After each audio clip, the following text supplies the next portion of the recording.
아버지와 아들 부자가 아침에 일찍 조깅을 하고 있었습니다. 공원길을 따라 열심히 달리고 있는데 지나가던 웬 부부가 자기들을 보더니 씩 웃고 지나가는 거예요. 응? 왜 웃지? 그래서 자기를 살펴봤어요. 뭐 잘못됐나? 웃기네. 그리고 그냥 조깅을 했습니다. 여자 몇 분이 이렇게 지나가면서 또 씩 웃는 거예요. 자, 두 번째 이렇게 웃었어요. 좀 불안해지죠? 그래서 이제 아들을 살피고 자기도 살폈습니다. 모르겠는 거예요. 좀 더 달리는데 이번에는 웬 젊은이들이 지나가면서 또 웃는 거예요. 그래서 섰습니다. 서서 살펴보니까 괜찮은 거예요. 그래서 몸을 이렇게 해봤어요. 그랬더니 배에 가려서 안 보이던 발이 보이는 겁니다. 신발이 짝짝이였어요. 아까는 배에 가려서 신발이 안 보인 거예요. 얼른 벤치에 앉아가지고 야, 너 가서 빨리 신발 가지고 와. 아들을 보냈어요. 아들이 막 뛰어서 갔다 왔습니다. 오는데 빈손으로 오는 거예요. 야, 신발은? 아들이 뭐라 그랬게요? 아버지 소용없어요. 집에 것도 짝짝이에요. 그랬다는 거예요.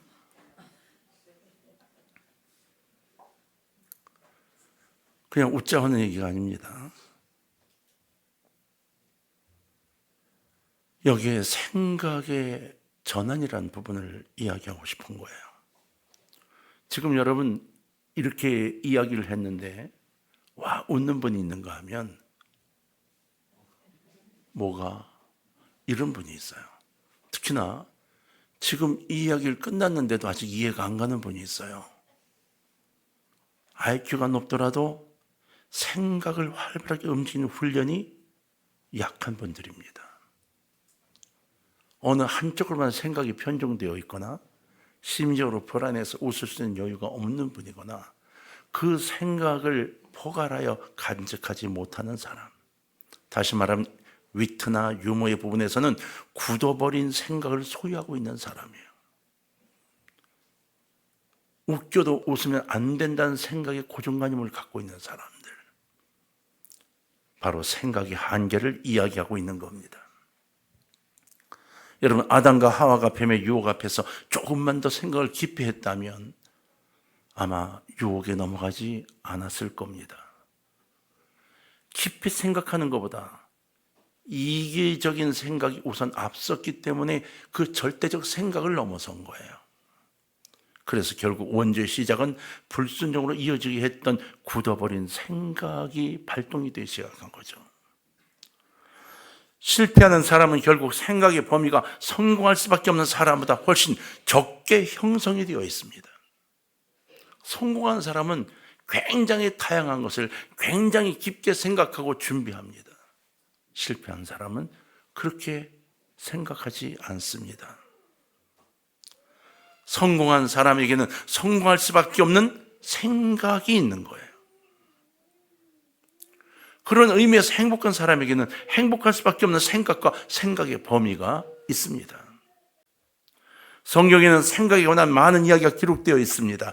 가룟 유다의 비극도 좀 더 면밀하게 살펴보면 사실은 생각으로부터 출발하고 있다는 것을 알 수 있어요. 요한복음 13장 2절을 볼까요? 마귀가 벌써 시몬의 아들 가룟 유다의 마음에 예수를 팔려는 뭐를 넣었다? 생각을 넣었더라. 생각을 넣은 거예요. 지금 여러분도 말씀을 통하여 내가 오늘 무엇을 간직할까를 생각하는 사람이 있는가 하면 오늘은 이렇게 흘러갈 것 같으니까 잘 준비를 해야지라고 생각하는 사람도 있을 수 있습니다. 여러분 생각을 하나님을 향해 세우는 사람과 여러분 생각을 자신의 이익을 위해 세우는 방향성의 문제가 있다는 거죠. 그래서 사단이 가룟 유다에게 예수님을 팔려는 생각을 집어넣은 거예요. 사탄은 끊임없이 우리의 생각을 흔들어 놓습니다. 부정적인 생각을 심고 또 심어서 끝내는 실패하도록 만듭니다. 그게 그들의 목적이에요.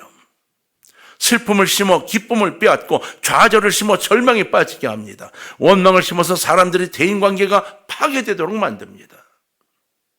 의심을 심어서 불신하게 만들죠. 미움을 심어서 살인하게 만듭니다. 우리의 삶 중에 생각을 지키는 것이 얼마나 중요한지 모릅니다. 여러분, 청소년 사역자이면서 인기 작가인 프리츠 리드에 나오는 우리에게 이렇게 기도를 하라고 가르쳤습니다. 악한 생각을 제어하고 온전히 당신께만 복종할 수 있도록 도와주옵소서. 그리고 저로 하여금 생각의 주체가 곧 나 자신임을 알게 하옵소서. 구하옵나니 당신께서 기뻐하시는 생각만 하게 하옵소서. 이게 우리에게 부탁한 기도입니다. 청소년들에게 부탁한 기도예요. 젊은이들이요, 다음 세대요, 이렇게 기도해라. 정말 구하옵나니 당신께서 기뻐하는 생각만 하며 살게 해 주옵소서. 이 세상에서 가장 큰 기도 중에 하나가 하나님께서 기뻐하시는 생각을 지키는 것을 위한 기도인 겁니다. 근데 우리는 그걸 위해 기도하는 경우가 별로 없습니다. 그저 이 땅의 것들을 구하느라고 기도의 시간을 거의 소비하지 않습니까? 여러분, 묶여있는 생각을 풀어야 합니다. 잘못된 생각이 그 사람을 지배하게 되면 그는 내내 불행해집니다. 생각이 무서운 것은 한번 입력되면 고치기 어렵다는 거예요. 우리는 그런 생각을 고정관념이라고 말하죠. 여러분, 중국 속담에 이런 이야기가 있어요. 첫 인상은 두 번 바뀌지 않는다. 첫 번째 인상이 딱 바뀌면 다시는 바뀌지 않는다는 거예요. 한번 사람의 어떤 첫인상이 들어갔다 안 바뀌는 거예요. 여러분, 기러기와 오리가 알에서 부화하잖아요. 부화하면 16시간에서 24시간 사이에 보는 존재를 어미로 생각한답니다. 여러분, 영화 중에 아름다운 비행이라는 영화가 있어요. 그 영화를 많이들 보셨을 텐데, 그 영화는 공사 때문에 호수를 떠나보낸 기러기들을, 그 기러기 떠나고 난 다음 기러기 알을 주선 소녀의 이야기예요. 캐나다에서 있었는 실제 일입니다. 이 소녀가 엄마가 교통사고로 세상을 떠나고 아버지를 따라 이제 이혼을 했는데, 아버지를 따라 이제 캐나다로 와서 살게 됐죠. 그러니까 애가 내성적으로 변해가는 거예요. 그러다가 이 기러기 알을 봐요. 16개를 가지고 옵니다. 그리고 아무도 모르게 이 창고에 가서 전등불을 켜놓고 부화시키죠. 16개 알이 다 깨어납니다. 다 깨어 16마리 기러기가 집을 막 난장판. 근데 이 아이가 그 기러기 때문에 다시 살아나기 시작을 하는 거예요. 근데 이게 끝이 아니에요. 이 기러기들이 이 아이가 엄마인 줄 아는 거예요. 근데 문제가 생긴 거예요. 캐나다는 추워요. 겨울이 되면 있을 수가 없어요. 그래서 이 기러기들이 남쪽으로 가야 되는 겁니다. 아버지가 여기 이해시키죠. 이것을 놔둬야 내보내야 되는데 지금 내보낼 수가 없어요. 왜? 엄마가 나는 법을 가르쳐 줄 수가 없어요. 엄마가 날 수가 없는데 이 소년인데요. 그래서 여러분, 아름다운 비행이 시작이 되는 거예요. 발명가였던 아버지가 경비행기를 만들고 이 여자아이가 비행기를 배워요. 그리고 그 비행기로 날라서 기러기들이 나는 법을 가르치고 계속 훈련시켜서 근력을 키우고, 그리고 어미새 경비행기가 여자아이가 운전을 해가지고 캐나다에서 버지니아주까지 그 먼 거리를 날아가는 거예요. 그 뒤를 기러기가 쭉 이 팔자 모양으로 따라 날아가는 게 그 영화 도중에 여러 장면 나와요. 결국은 버지니아주에 도착하는 걸로 영화가 끝나고, 마지막에 이제 겨울이 지나고 봄이 됐을 때 한 마리도 빠짐없이 16마리가 자기들 집 앞에 있는 호수에 날아와 앉는 모습을 보이는 걸로 영화는 끝이 납니다. 근데 여기에 이 기러기들, 오리들, 각인이라고 하죠. 각인. 임프린팅이라고 해요. 각인이 되는 거예요. 엄마. 각인되니까 절대로 이것이 벗어나지 않는 거예요. 없어지지 않는 거예요. 여러분, 무엇으로 생각이 더 씌워지면 고쳐지지 않는 것, 이걸 임프린팅이라고 해요. 근데 우리의 삶 속에 잘못된 각인은 인생을 피곤하고 힘들게 만듭니다. 부정적인 사고의 이 각인은 낮은 자존감의 씨앗이 됩니다. 자존감을 점점 낮게 만들어 무엇인가 할 수 없는 사람을 만들고 맙니다. 내적 치유가 필요한 영적인 불구가 되게 됩니다. 그래서 생각이 묶여 있게 되면 자신을 자꾸 죽여놓는 무서운 병에 걸리게 되는 거예요. 여러분이 묶여 있는 생각을 성령의 역사로 깨뜨리길 주의 이름으로 부탁합니다. 이거는 성령의 역사밖에 없습니다. 내 의도를 가지고 내가 어떻게 해본다고요? 아니요. 심리적으로 아니요. 정신과에서 아무리 해봐도 안 되는 거예요. 진짜 성령의 역사로 그 묶여있는 생각을 뜯어내고 활발하게 움직이도록 만들어야 하는 겁니다. 사람이 살아가는 중에 가장 중요한 것은 자신의 고정된 생각을 깨뜨리는 거예요. 잘못된 생각, 그래서 게을러진 생각을 깨뜨려야 하는데 가장 무서운 각인 중에 하나가 뭔지 아십니까? 우리 기독교인들이 잘못되게 갖고 있는 생각, 이거예요. 예수를 믿으면 모든 게 다 잘 돼. 모든 게 다 잘 돼. 항상 형통해 라는 생각을 굉장히 많이 갖고 있어요. 우리나라만요? 아니요. 대부분의 기독교인들이 그런 생각을 갖고 있어요. 왜 그럴까요?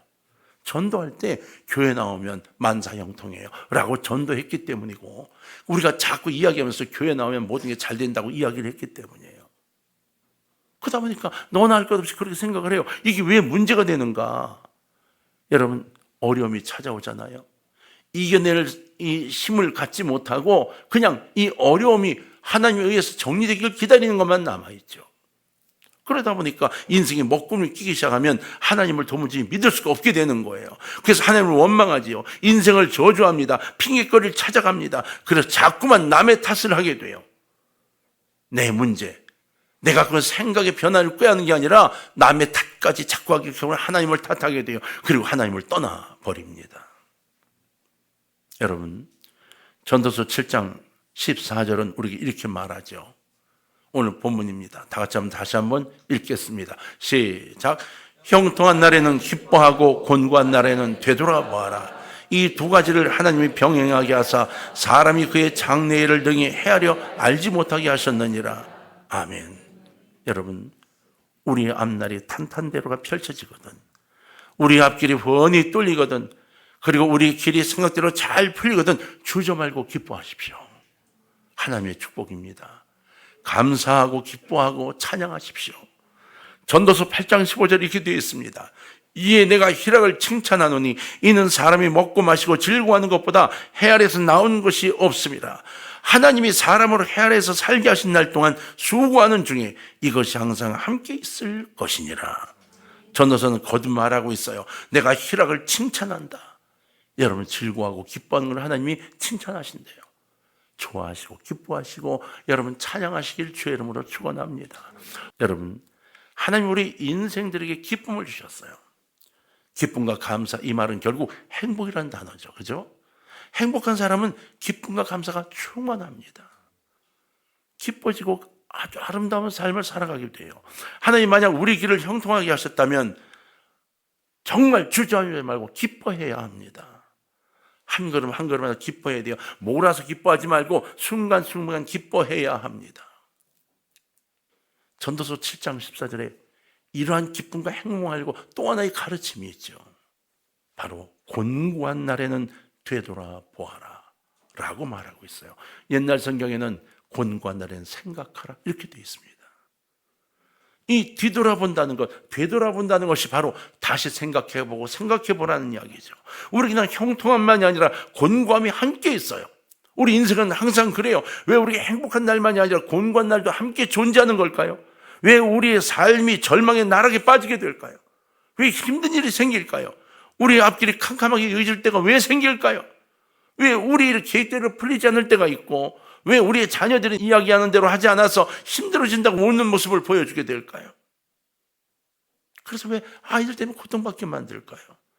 배우자의 관계가 왜 이상해질까요? 직장의 문제는 왜 복잡해가고, 왜 사업체 어려움이 몰려올까요? 이 모든 것이 잘 됐으면 좋겠다고요? 그러면 인생이 아닙니다. 우리의 삶 속에 어떤 소망도 발견되지 않을 때 캄캄한 암흑처럼 보일 때, 고통이 나를 엄습할 때, 일이 제대로 풀리지 않을 때, 낙심이 찾아들 때 그 곤고한 날이 이르거든. 여러분, 자포자기하거나 누구를 원망하거나 불평을 쏟아내고 미워하라. 성경은 이렇게 되어 있는 데가 한 군데도 없습니다. 그것을 미워하고 저주하고 아니요, 아닙니다. 곤고한 날엔 뭐하라? 되돌아 보아라. 어떻게 하면 좋을까? 하나님의 내가 어떻게 했길래 이러한 문제가 생겼을까? 내 삶이 왜 이럴까 돌아보라는 겁니다. 되돌아 생각을 해봐라. 무슨 이야기입니까? 깊이 머릿속에 새겨야 그래야 될 하나님의 놀라운 계획과 하나님 우리를 향하는 섭리를 발견하게 되기 때문에 되돌아보라고 가르치고 있는 거예요. 여러분, 이렇게 두 가지 형통함과 곤고함이 병행하여 우리를 이끌어가고 있다고 성경은 말씀하고 있는 겁니다. 절대로 하나님은 계속 행복하만 만들지 않으십니다. 우리의 곤고함을 사단이 끌고 오면 그걸 또 이겨내고 행복하게 만들어 주시지, 사단이 끌고 온 곤고함마저 다 물리쳐 주지 않으세요. 여러분, 내가 싸워 이길 믿음을 세워야 합니다. 이 땅에서 하나님을 의지하도록 하시기 위해서 주신 이 방법에 오히려 감사하셔야 돼요.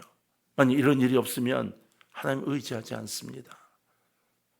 절대로 하나님 의지하고 하나님께 매달 기도하고 주님 오신 날 주님을 기다리는 신앙이 세워지지 않습니다. 이 땅이 즐겁거든요. 그러다가 어느 날 갑자기 생명이 끝난 날이 올 때 좌절하고 무너지게 됩니다.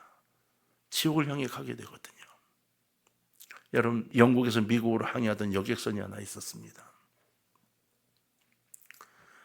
태평양 한복판에서 이 풍랑을 만나게 됐는데 배가 정말 그 풍랑 속에서 얼마나 흔들리는지 모든 승객들이 막 두려움에 떨고 고함을 치고 막 여기저기 붙잡고 울고 난리가 났습니다. 바닥에 익숙해진 이 선원들까지도 막 소리를 지르고 큰 식소리를 내고 막 이 정도로 엄청난 비바람이 분 거예요.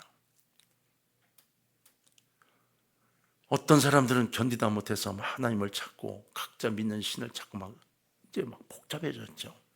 그런데 그 난리통에 중년 부인 한 사람이 평안하게 그냥 앉아 있는 거예요. 사람들이 막 난리가 나는데 그걸 창밖으로 바라보고 있으면서 주변을 바라보며 의자에 그냥 앉아 있는 거예요. 이 고정되어 있는 의자니까 의자를 붙들고 버티고 있는 거죠. 이 풍랑이 끝나고 배가 한국에 도착했어요. 사람들이 이제 막 다 빨리빨리 내려서 집에 가려고 막 어이구 살았다고. 이 중년 부인이 궁금했던 사람이 하나 있어서 물었답니다. 부인, 아니 그 풍랑 속에서 어떻게 그렇게 여유가 있을 수 있습니까? 여러분, 그랬더니 이 부인이 이렇게 말하는 거예요. 저는 오래전에 딸 둘이 있었는데 오래전에 둘째를 잃었어요. 둘째 딸은 지금 주님 품에 안겨 천국에 가 있어요. 큰 딸은 지금 보스턴에 살고 있고, 그래서 제가 지금 배를 타고 보스턴으로 가려고 이 배를 타고 가고 있는 건데, 내가 죽으면 보고 싶은 둘째 딸을 천국에 있는 둘째 딸과 같이 지낼 거고, 안 죽으면 보스턴에 있는 큰 딸과 같이 지낼 건데 뭐가 걱정이 되겠어요? 보고 싶은 두 딸 중에 어쨌든 하나하고 지내게 되는데, 이렇게 대답을 하더라는 거예요. 여러분, 생각이 얼마나 무서운지를 살펴보세요. 이걸 뒤집어 봅시다. 여기서 죽으면, 이 바다에 빠져 죽으면, 내가 죽으면 안절부절하고 있는 그 수많은 사람들 속에 죽으면 둘째 딸과 천국에서, 살면 지금 보러 가는 큰딸 만나서 큰딸과 함께 이 생각의 전환이 여유를 갖게 만들어 줬다는 거죠. 성도님들, 곤고하며 불행이 절대로 아닙니다. 생각의 게으름, 이것이 불행이에요.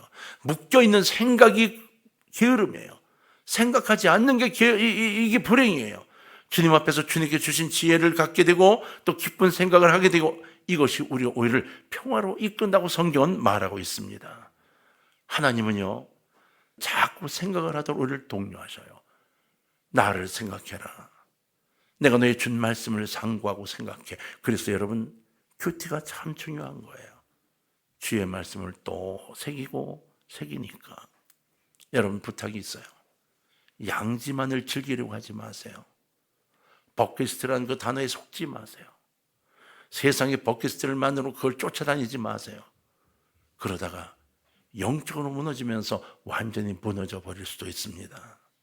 인생의 가치란 그저 이 땅에서 누리고 싶은 걸 다 누리는 게 아닙니다. 실제로 인생의 가치는 그가 음지에서 무엇을 선택하느냐에 달려 있는 거예요. 반드시 음지가 올 것이기 때문이에요. 우린 여러분 때로 광야가 필요합니다. 그 광야가 있어야 거기서 여유 있게 쉴 수가 있거든요. 곤감을 두려워하지 마십시오. 그 곤감을 이겨내고 광야를 헤쳐나가서 정상에 우뚝 서 여러분 이렇게 외칠 날이 있어야 됩니다. 감사합니다. 우리 모두에게 주신 하나님의 축복 중에 하나입니다. 여러분, 우리 모두의 인생은 그 생각에 달려있고 그 생각의 뿌리에 달려있어요. 모든 일은 생각하기에 따라 달라집니다. 생각을 할 때 그리스도 예수를 중심으로 한 생각을 갖는 사람은 이겨나갈 힘을 하나님으로부터 받고 성령으로부터 받게 되어 있어요. 여러분, 이렇게 생각을 해봅시다. 두레박 아시죠? 두레박을 우물에다 던졌어요. 그 두레박 물을 이제 길어 오릅니다. 근데 두레박이 이렇게 말하는 거예요. 난 정말 불행한 놈이야. 정말. 나같이 불행한 놈이 어디 있어? 내가 우물에서 나올 때는 항상 물이 꽉 차 있거든? 근데 우물에 들어갈 때는 다 버리고 빈 걸 집어넣어서 또 비어서 내려가야 돼. 정말. 이렇게 말한다 합시다. 근데 또한 두레박은 나는 말이야. 올라갈 때 꽉 차서 올라가서 사람들의 기쁨을 주고 또 꽉 채우러 내려가. 이렇게 생각한다고 해보세요. 차이가 얼마나 큰가? 어떤 삶이 기쁨을 얻는 삶이 될까요? 한 자매가 위암 수술을 했습니다. 열어보니까 위가 꽉 채워져서 이 암이 아주 위 전체를 절제했습니다. 잘라냈습니다. 식도하고 장을 연결해서 위가 없으니까 소화를 안 되니까 이제 밖에서 소화액이 들어간 걸 집어넣어야만 되는 거예요.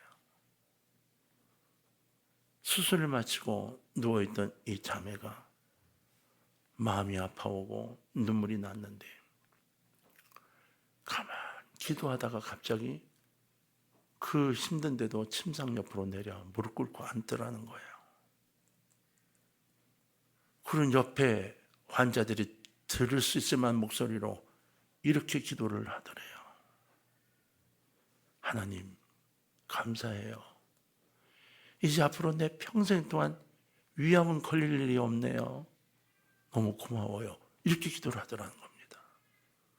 그 옆에 염증이 생겼다고 아프다고 막 띠굴띠굴 굴고 있다가 그 소리를 듣고 나서 너무 부끄러웠다고 누군가 기록을 했더라고요. 대단하지 않습니까? 그럼 그 자매만 그럴 수 있나요? 아닙니다. 우리도 생각의 방향이 바뀌면, 신앙으로 생각을 정리하면 그럴 수 있는 겁니다. 여러분, 생각은 곧 그 사람입니다.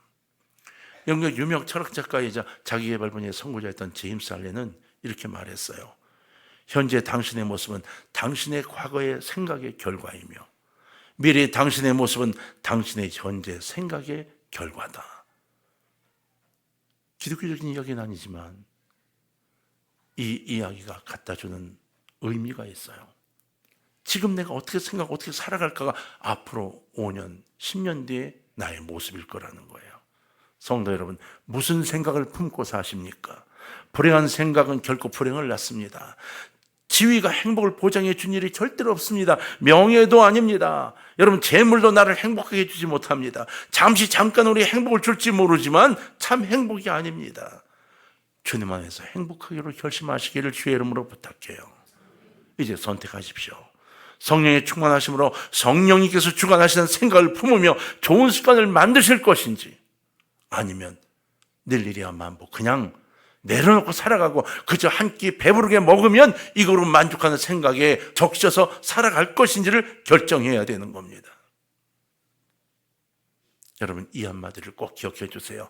하나님은요, 사람을 사용하시기 전에 그 사람의 생각부터 사용하십니다. 어떻게 생각하고 있는가를 먼저 읽으신다는 거예요. 성령 충만으로 나의 생각이 긍정적이고 행복한 생각으로 가득하게 하옵소서. 이렇게 기도하면서 행복을 만들어가는 여러분 되시길 주의 이름으로 축원합니다. 행복하기를 원하시면 제발 생각을 풀어놓으세요. 긍정적인 생각으로, 신앙적인 생각으로 풀어놓고 주의 손 꼭 잡으시길 주의 이름으로 축원합니다.